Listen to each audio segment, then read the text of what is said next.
Acho que já estamos em condições de começar e, sendo assim, sejam muito bem-vindos ao 10º ciclo de conferências em Biotecnologia. O meu nome é Maria Inês, sou aluna do segundo ano de mestrado em Engenharia Alimentar e hoje vou ser a moderadora desta palestra, que vai contar com duas excelentes oradoras, a engenheira Lília, que é professora catedrática na Universidade de Copenhaga e líder de um grupo de investigação na área dos laticínios. É licenciada e doutorada em Engenharia Alimentar pela Escola Superior de Biotecnologia, tendo-se mudado em 1994 para a Suécia, onde fez um pós-doutoramento na Tetra Pak. E durante 10 anos foi diretora do Departamento de Desenvolvimento de Processos e Tecnologia. Já a engenheira Mónica é igualmente licenciada em Engenharia Alimentar pela Escola Superior de Biotecnologia e certificada em Project Management Professional.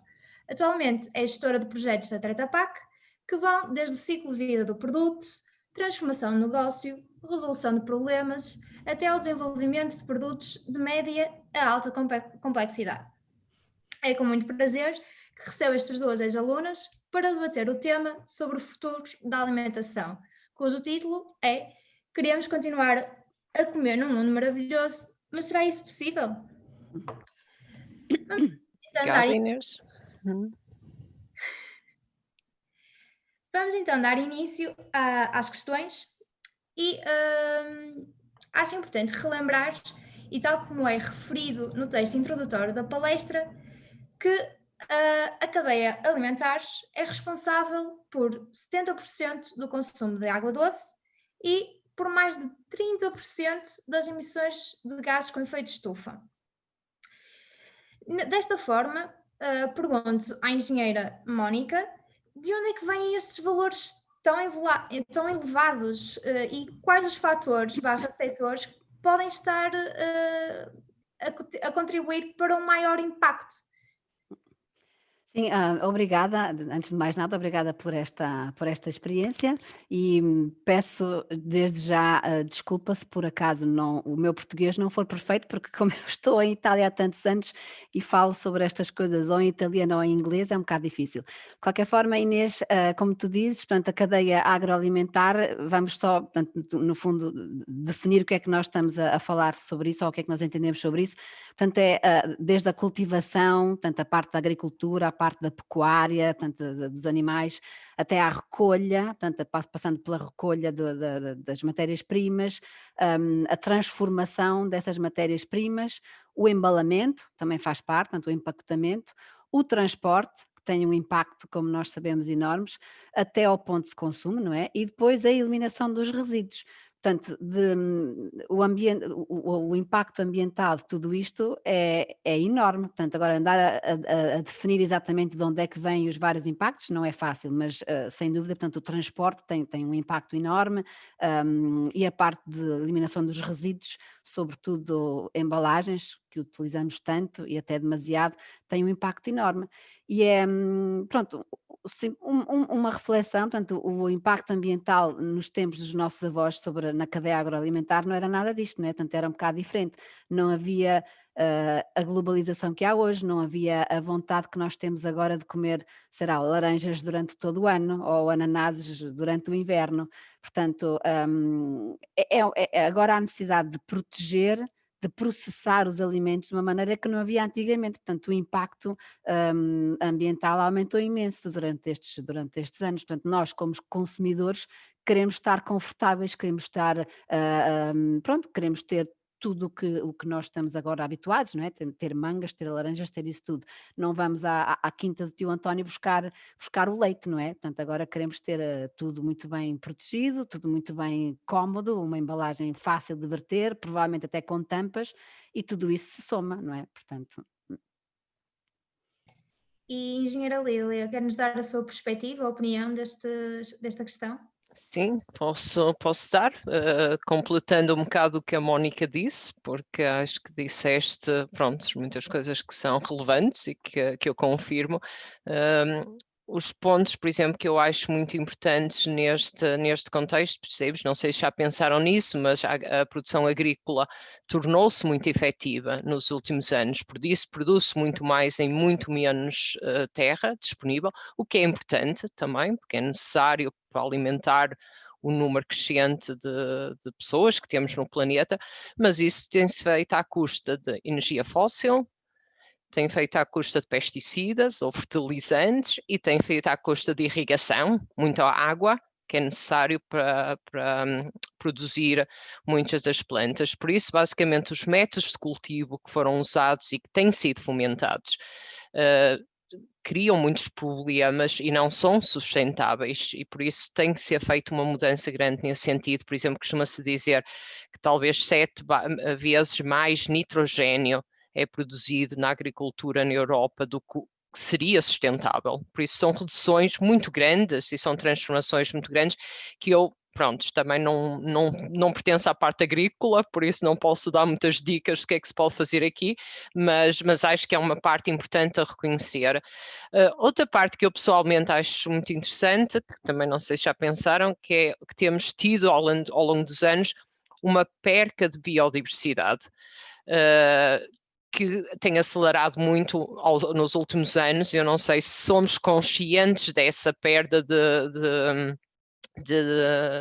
biodiversidade. Por exemplo, se pensarmos o número de linhas e de produtos que são produzidos e que encontramos no supermercado, é bastante limitado a um número de cereais, plantas, digamos assim, e a um número de animais que nós consumimos e que transformamos em produtos mais elaborados.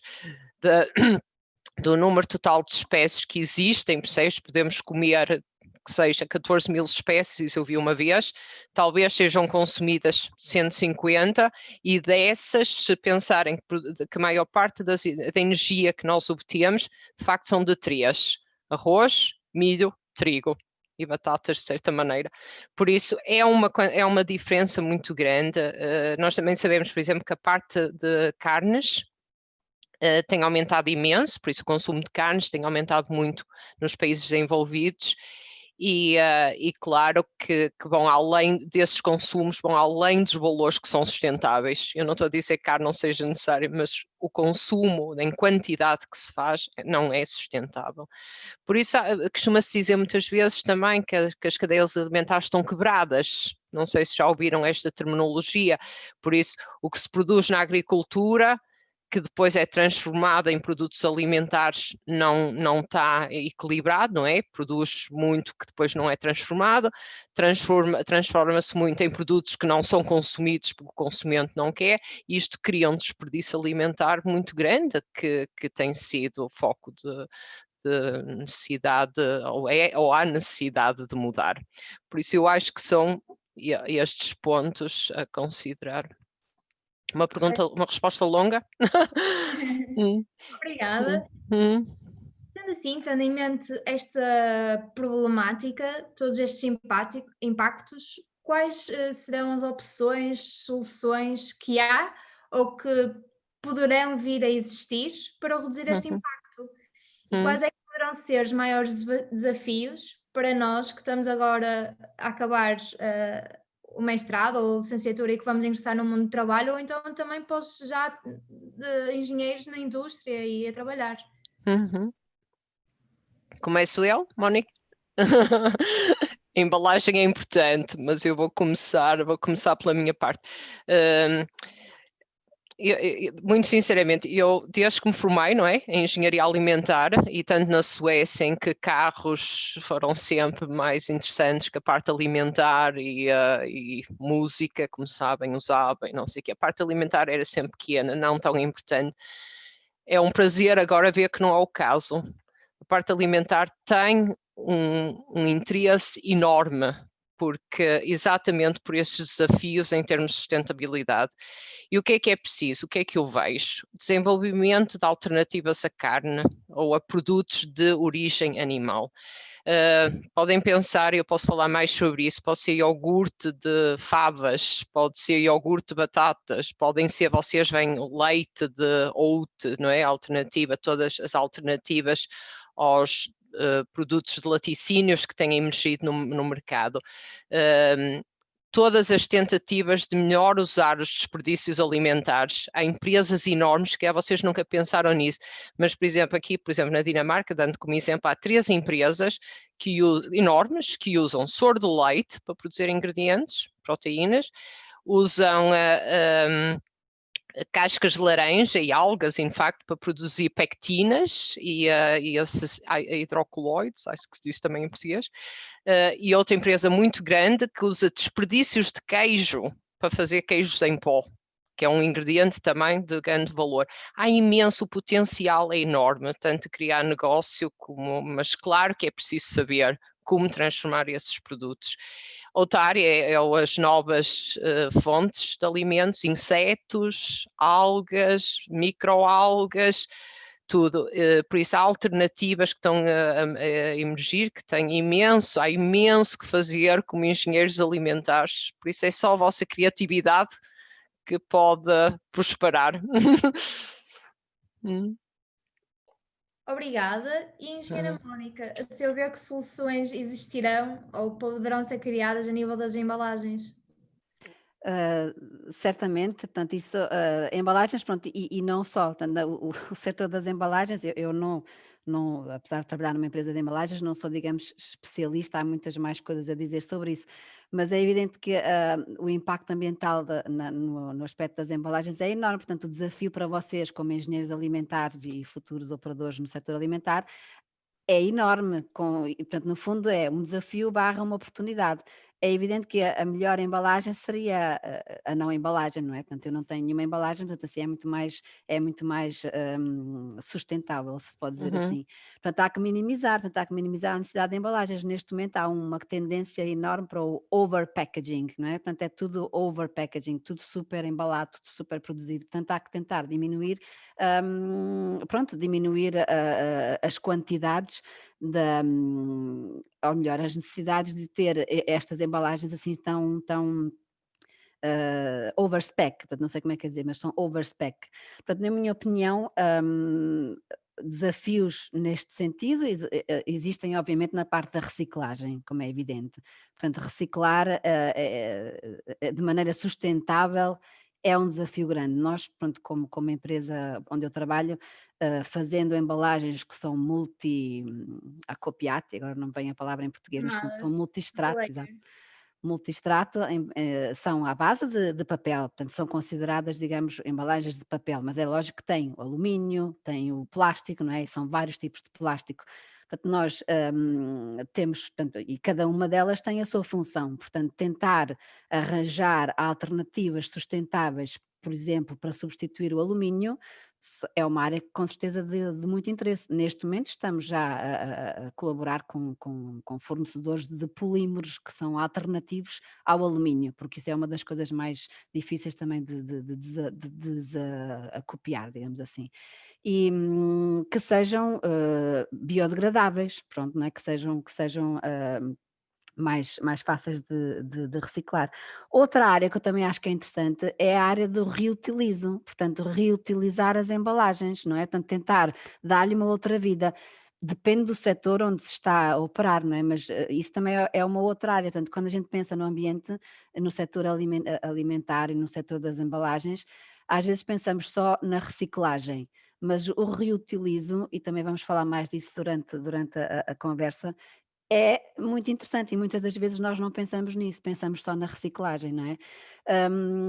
Depois, portanto, falar nos desafios que vocês têm. Pronto, a minha opinião é que todos estes desafios que vão haver, sem dúvida nenhuma, e todas estas oportunidades que vão haver, sem dúvida, para vocês, terão que ser normalizadas, portanto, terá que haver um dos grandes desafios que vocês vão ter no futuro, o mundo é cada vez mais global, é ter a necessidade de haver acordos globais, assim como temos os acordos globais do climate change, não é? Também devia haver acordos globais, e com certeza que já há movimentos nessa zona, mas devia haver mais, para regulamentar a cadeia agroalimentar. de maneira a que, se eu produzo um produto na Europa e tenho que estar a obedecer, não é, aos carismas todos que existem de produzir de uma certa forma, de não emitir uma certa quantidade de gases, de não utilizar substâncias que estão na lista negra das substâncias que não podem ser utilizadas. Portanto, tudo isso tem custos, não é? Tem custos de desenvolvimento, tem custos de produção. Portanto, no fundo, o meu produto vai ser bom, mas vai ter um certo custo, embora eu possa vendê-lo na Europa. Se depois vem um produto da China, que inclusivamente com o transporte, com tudo, acaba por ser mais conveniente porque não tem estes carismas, não está muito justo, não é muito fair. Portanto, eu penso que um dos desafios que vocês têm, e acho que poderiam incentivar a discussão global, é à procura deste tipo de acordos, porque no mundo global como nós temos, não há possibilidade de combater, portanto tem que haver, o que é que eu quero dizer com isto? Tem que haver, respeitar o ambiente, sem dúvida nenhuma, portanto fazer coisas sustentáveis, mas como o engenheiro alimentar não vai trabalhar de graça, não é? E não vai trabalhar para uma ONLUS, tem que haver uma coisa económica, portanto, uma das formas de poder ter uma coisa, um riscontro, que só me vêm as palavras italianas, desculpem-me lá. Portanto, uma das opções para terem uma conveniência económica passa pela regulamentação, portanto, eu julgo que isso é um dos maiores desafios que também vocês vão ter no futuro. Correto, obrigada. Já foi aqui referido pela engenheira Lília que uma das soluções para este impacto da cadeia alimentar seria a produção de produtos alternativos. Contudo, estes produtos estão associados a custos de produção maiores, não só porque a procura é inferior, mas também porque a sua produção é menor. Sendo assim, será que há mercado que justifica a introdução destes produtos alternativos? Se sim, então como é que estes produtos podem ser mais acessíveis à população? Engenheira Lília, não sei se nos gostaria de ajudar a esclarecer esta questão. Lília, tens o micro desligado. Já liguei? Boa, Inês, é uma pergunta interessante e claro que é um ciclo vicioso, não é? Em que entramos de criação de necessidade, produção e eu acho que, eu vou dizer um bocado a minha perspectiva do que tenho visto aparecer nestes países como isto tem sido feito. Claro que é sempre difícil lançar novos produtos no mercado e acho que sendo produtos alternativos, torna-se especialmente complicado, porque, por um lado, as empresas tentam imitar os produtos que fazem parte da nossa cultura culinária, acho que se diz, não é? Os produtos que estamos habituados a comer, por isso, alternativas de leite, alternativas de iogurte, alternativas de hambúrgueres, porque reconhecemos o produto, sabemos como pode ser consumido, faz parte dos nossos hábitos alimentares. Mas depois, e claro, a ideia tem sido substituir as proteínas animais por proteínas vegetais, não é? Mas depois começa o dilema. Transformar esses produtos é complicado, porque é difícil produzir produtos que tenham o mesmo sabor, que tenham a mesma textura, que tenham... E então começa o dilema, porque depois os produtos não são tão bons e os custos tecnologicamente para desenvolver estes produtos são muito altos. Por isso a produção destes produtos acaba por ser, ter um custo, não é? Que tem que ser pago de alguma maneira, não é? Depois tem outro dilema também em relação a estes produtos agora de origem vegetal, é que as empresas também querem produzir produtos à custa de matérias-primas que sabem que podem ser fornecidas, não é?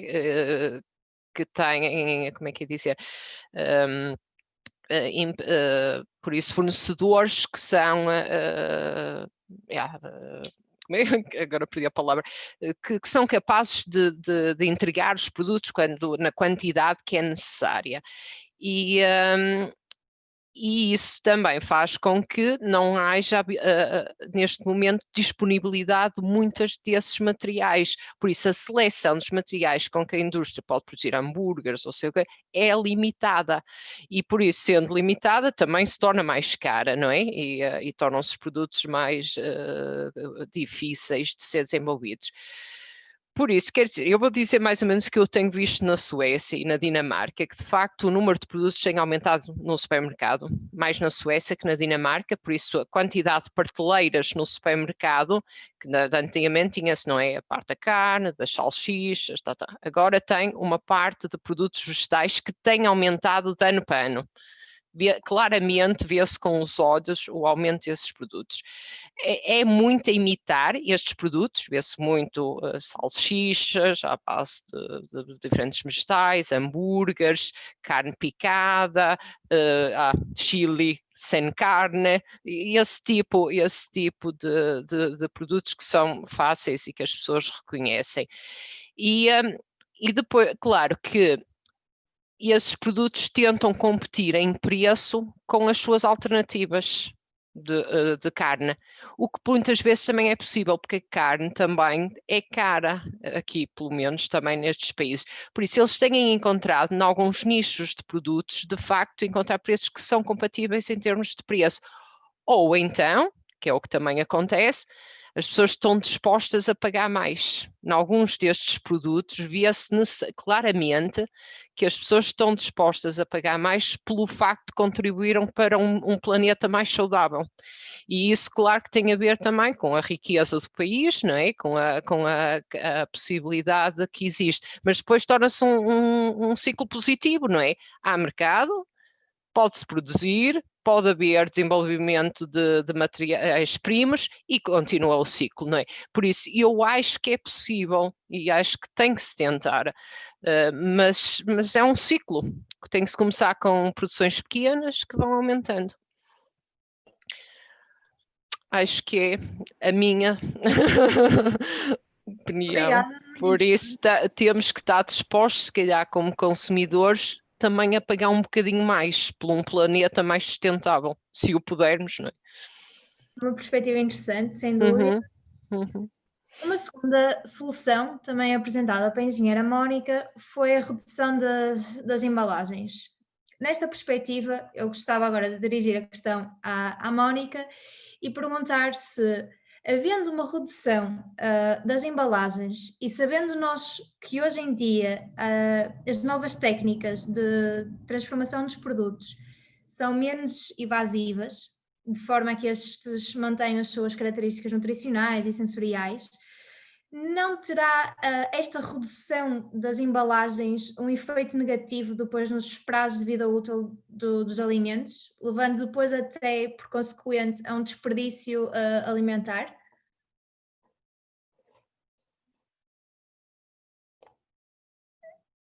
Mónica, um micro. Desculpem.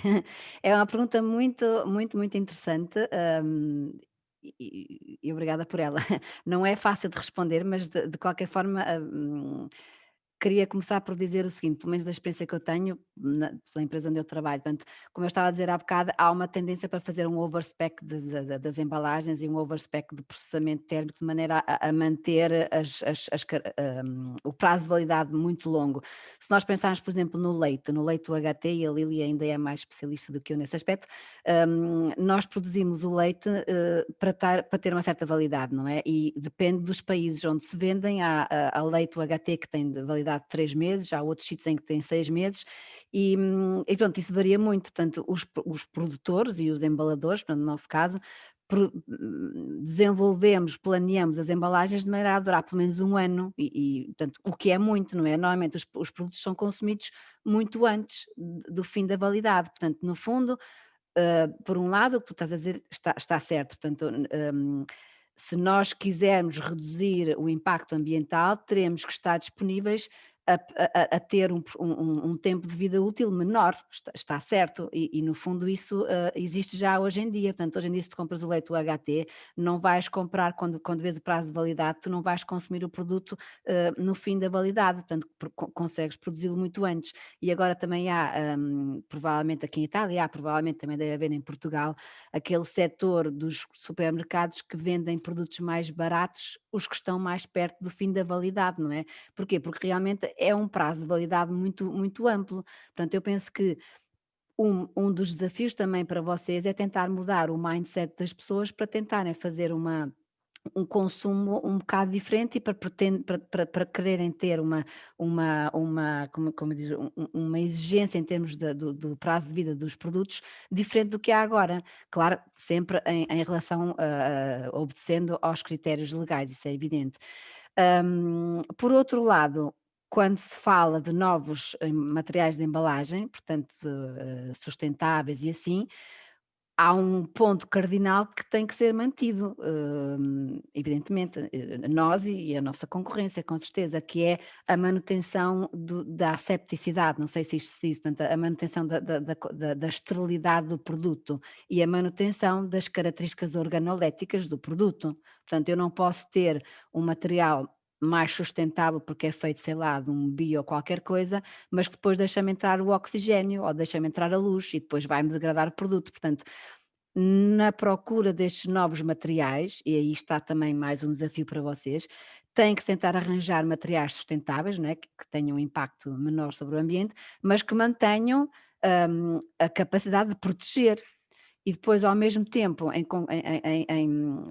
para favorecer isto, há que haver uma redução de alguns prazos de validade de alguns produtos que hoje em dia não têm sentido ter um prazo de validade tão grande quando eles são consumidos muito antes. Portanto, é um bocado isto, julgo eu. Portanto, no fundo, há que, pronto, em relação ao futuro, né, dos engenheiros, há que haver muita criatividade também para tentar arranjar este tipo de materiais e materiais alternativos que não necessariamente terão que ser, digamos assim, bio ou de origem biológica ou de origem vegetal, podem ser até materiais que venham, por exemplo, dos desperdícios, falámos há bocado sobre isto, portanto que sejam materiais de qualquer forma poliméricos, plásticos, reutilizáveis e aumentada o tempo de vida destes materiais, sem perder a asepticidade e as características organoléticas do produto. Portanto, isso não se pode perder, sobretudo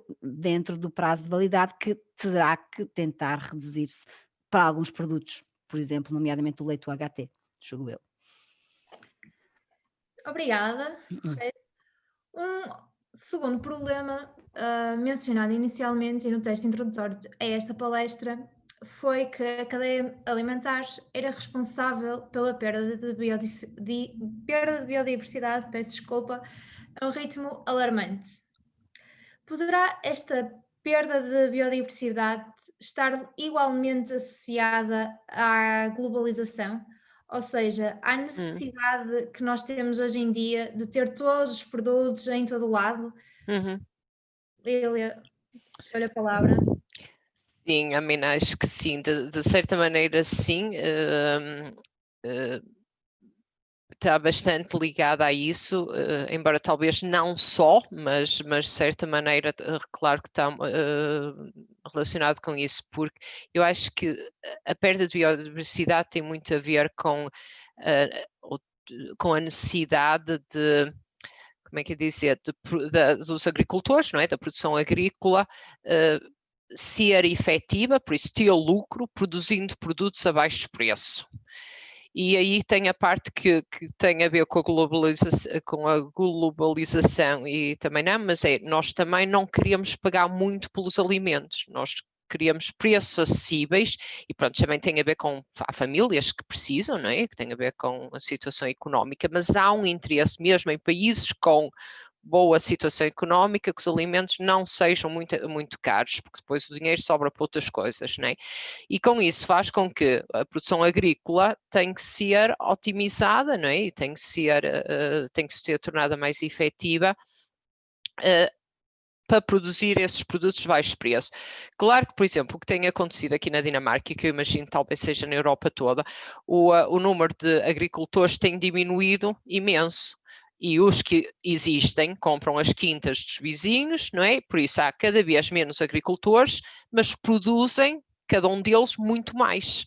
E então começa com as economias de escala, não é? Por isso, para fazer isto, para ganhar dinheiro, não é? Para terem lucro e produzirem muito, têm que produzir monoculturas e muito, não é? Por isso é isso que torna-se mais vantajoso para eles produzirem só um cereal imenso do que produzirem muitos diferentes. Por isso torna-se, não é? Todas as outras coisas desaparecem. Se tu produzires cevada, se produzes trigo, e vê-se muito aqui, passeia-se pelos campos na Dinamarca e é completamente monocultura. Claro que também cria-se oportunidades de exportação, não é? Porque estão produzindo muito, os dinamarqueses são 5.000, não é? Por isso o resto exporta-se, por isso cria-se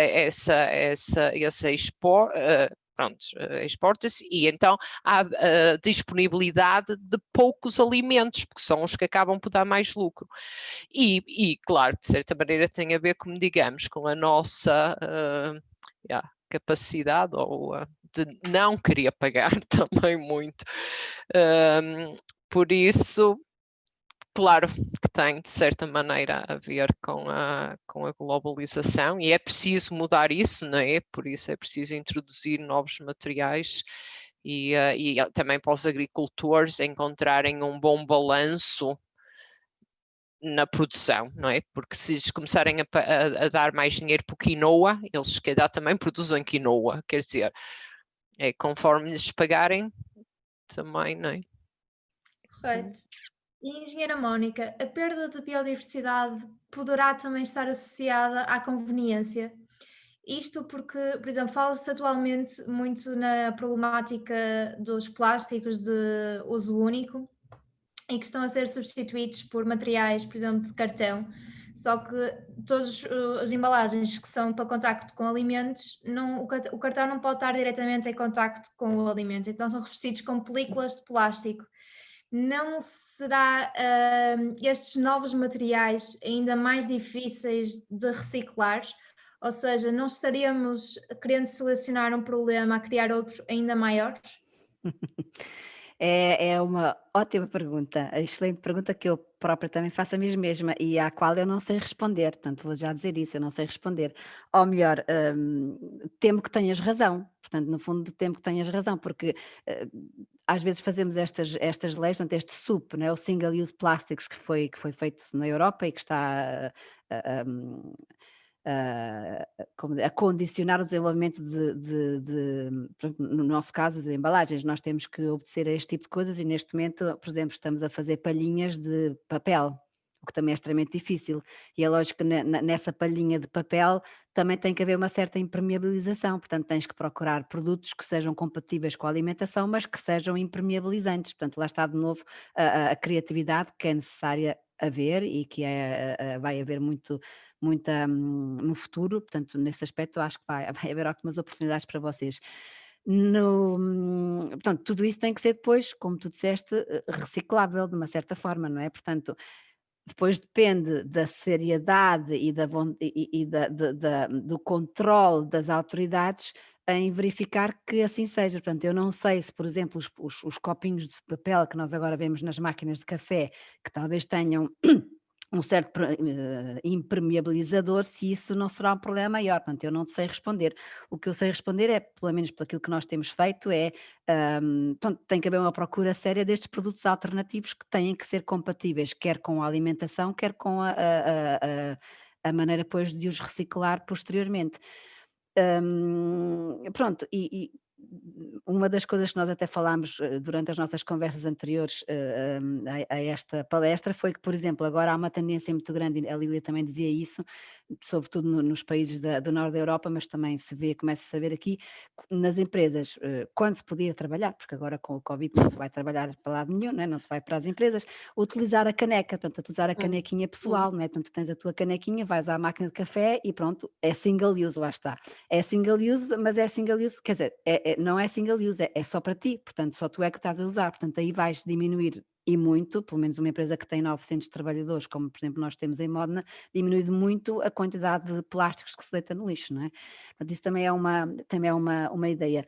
Uma outra coisa que tem sido interessante, e na minha experiência que eu tive num projeto que fiz ultimamente com a Índia, falava-se deste single-use plastics e de como isto tem que ser agora obedecido, digamos assim, e uma das tendências era, no fundo, contra a tendência, portanto, em vez de utilizar material, por exemplo, o plástico, o PET, em vez de utilizar uma embalagem de plástico, que são daquelas que se rompem todas quando a gente lhes toca, fazer o contrário, tentar arranjar maior, portanto, overspec, portanto, haver uma maior quantidade de plástico, de maneira que depois eu possa utilizar aquela garrafa para outros fins, e lá está aquilo que eu dizia anteriormente, portanto, às vezes nós focalizamos somente na parte da reciclagem, e descuidamos a parte do reutilizo, que também é muito importante, portanto eu penso que isso também vá um bocado nesta direção.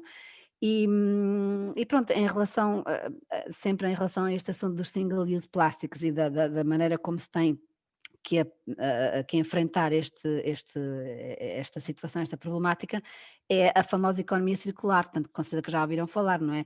Portanto, que isso também tem evoluído muito e lá está, associa-se ao que eu dizia anteriormente sobre a necessidade que existe de regulamentar isto tudo. Portanto, são coisas que estão a nascer agora, não é? E são coisas que necessitam de discussão e em que o papel dos novos licenciados e dos que existem agora jovens têm que tomar. Portanto, a economia circular não pode ser entendida como a economia circular na minha própria empresa, porque eu não consigo somente ser circular, porque eu não consigo fazer as coisas e depois os desperdícios são que os utilizam. Mas o que se aumentar, se abranger este conceito da economia circular a mais empresas, sobretudo mesmo fazendo só na parte do agroalimentar, consegue-se haver um reutilizo maior, porque para mim é um desperdício, para uma outra empresa é uma matéria-prima.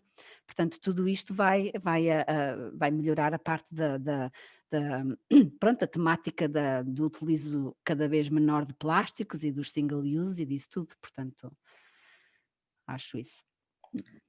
Correto. Se falou na necessidade de criar soluções de forma a tornar a cadeia alimentar mais compatível com o meio ambiente e até mais compatível com a nossa sobrevivência enquanto sociedade. Os bens alimentares estão mal distribuídos, sendo que 20% da população mundial sofre de obesidade e depois temos 8% no outro extremo que sofre de carência nutricional. Como é que se consegue fazer uma distribuição alimentar mais equitária? É até sequer esta ideia idealista ou nem sequer faz sentido pensarmos em tal? Lélia? Uau, eu acho que é importante pensar em tal, porque acho que é fundamental para viver neste planeta todos de uma maneira saudável e sustentável. Acho que isto é uma pergunta extremamente importante. Por outro lado, é bastante difícil também. Eu não sei se eu me vou conseguir explicar bem, mas vou tentar. Por isso eu acho que é assim.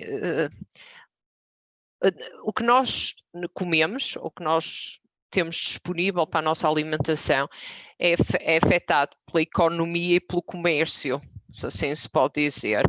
Por isso, digamos, à medida que as cadeias alimentares se tornaram mais globais, percebes, como já falamos nisso, permite aos países mais desenvolvidos ou que tenham mais disponibilidade de fundos de luxos, pura e simplesmente.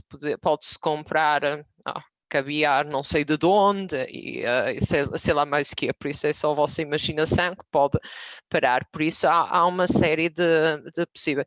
Por outro lado, é um problema para as famílias que têm menos rendimento, por isso podem ter até problemas de acesso. Em Portugal acho que o preço do pão era regulado ou é regulado, eu já não sei, exatamente para garantir que não haja problemas tão graves como isso.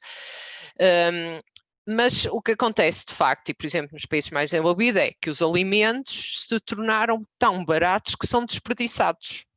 Por isso, quer dizer, eu lembro, quer dizer, da minha avó, no tempo dela, não se desperdiçava comida, quer dizer, havia regras, a comida não se deitava fora. Se pensarmos nos Estados Unidos, eu fiz parte do doutoramento lá, a comida deitava-se fora largamente, sem problemas, sem complexos, comia-se um bocado, deitava-se fora o resto. E eu acho que depois a situação torna-se que, à medida que os rendimentos aumentam, por isso das famílias que têm mais restrições, as pessoas acabam por consumir produtos que eles associam como sinais de riqueza ou status, não é? E quais são esses produtos? Carne, em muitas culturas, se uma pessoa tiver dinheiro, compra carne, doçarias, snacks, refrigerantes e etc. E se repararmos bem, todos esses produtos acabam por ser ricos em açúcar, ricos em gordura, muitas vezes ricos em sal, não é? Por isso, por exemplo, produtos que são saudáveis, que nós sabemos e que até nem são muito caros, por exemplo, fruta, vegetais e não sei o quê, não são tão socialmente atrativos, não é? Por isso, isto torna-se um problema grave nisso, por isso acabamos por, quem tem dinheiro compra imensos produtos alimentares que não são saudáveis e acaba por, e quem começa a ter dinheiro acaba também por comprar esses produtos como um sinal da Estado. E eu pensei, não sei se vocês alguma vez já refletiram nisso, eu por acaso pensei por exemplo, das cadeias de hambúrgueres na Europa, não é? McDonald's, sem referir especialmente. Como é que esses produtos têm o sucesso que têm na Europa? Não faz parte da cultura europeia, não são baratos, não podemos dizer que são produtos de facto baratos, mas se calhar é um luxo que é acessível, não é? Por isso, pode-se tornar uma indulgência que de certa maneira é acessível. E eu acho que acaba por ser isso, por isso nós somos muito influenciados por filmes, influencers, o que achamos que a nossa alimentação deve ser para pertencer a um certo estado. Por isso, eu acho que isto é uma das grandes razões desta desigualdade, digamos, ou destes maus hábitos alimentares que acaba por se ter. Mas eu acho que há outra parte que também é um bocado mais complicada, mas se pensarmos, nós vivemos mais em cidades, trabalhamos tanto o marido como a esposa, não é? Trabalhamos os dois, os miúdos vão para a escola, e claro que o tempo que tem para se cozinhar é limitado. Limita-se a cada vez menos tempo, embora a pessoa tente jantar todos juntos, não é? Na Europa, segundo a boa tradição. E também temos que pensar como é que fazemos isso em pouco tempo, não é? Não temos tempo a fazer refogados, não é? Por isso temos que cozinhar, não é? Ou alimentar-nos de uma maneira rápida, não é? Queremos passar pouco tempo. Por isso estamos um bocado dependentes do que nos é acessível, o que é que as indústrias alimentares produzem e o que nos tornam disponíveis para facilitar esse dia-a-dia, não é? De cozinhar todos os dias, não é? Por isso, eu acho que o que se pode fazer, como é que isto se pode voltar? Acho que os alimentos, a alimentação saudável deve ser tornada a preferida.